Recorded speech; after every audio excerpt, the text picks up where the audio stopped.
ঘুটঘুটে অন্ধকার, সঙ্গে তীব্র গরম, হাঁসফাঁস জনজীবন। কিউবায় এটাই নিত্যদিনের চিত্র। রাজধানী হাভানায় প্রতিদিন 4 ঘন্টা বা তারও বেশি সময় থাকছে না বিদ্যুৎ। গ্রাম অঞ্চলের অবস্থা আরও ভয়াবহ। কোথাও কোথাও বিদ্যুৎ থাকছে না 15 ঘন্টা পর্যন্ত। যদিও কর্তৃপক্ষের দাবি বিকল্প ব্যবস্থায় সংকট নিরসনের চেষ্টা চলছে।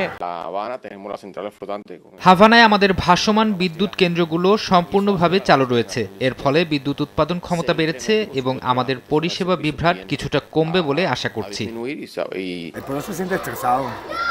বাসিন্দারা প্রচন্ড দুশ্চিন্তার মধ্যে রয়েছে। বিদ্যুৎ ছাড়া বসবাস করা সহজ নয়। আমি এখনো গোসল করতে পারিনি। শুধু তাই না, বিদ্যুৎ বিভ্রাটের কারণে খাবারও খেতে পারিনি। বিদ্যুৎ না থাকায় বন্ধ শিক্ষা প্রতিষ্ঠান, কারখানায় উৎপাদন কমে যাওয়ায় দেখা দিয়েছে অর্থনৈতিক মন্দা।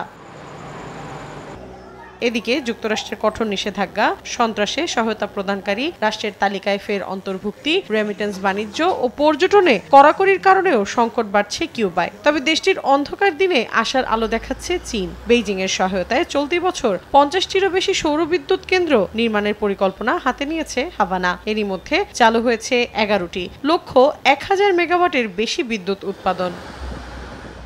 মৌসুমীর সাথী, সময় সংবাদ।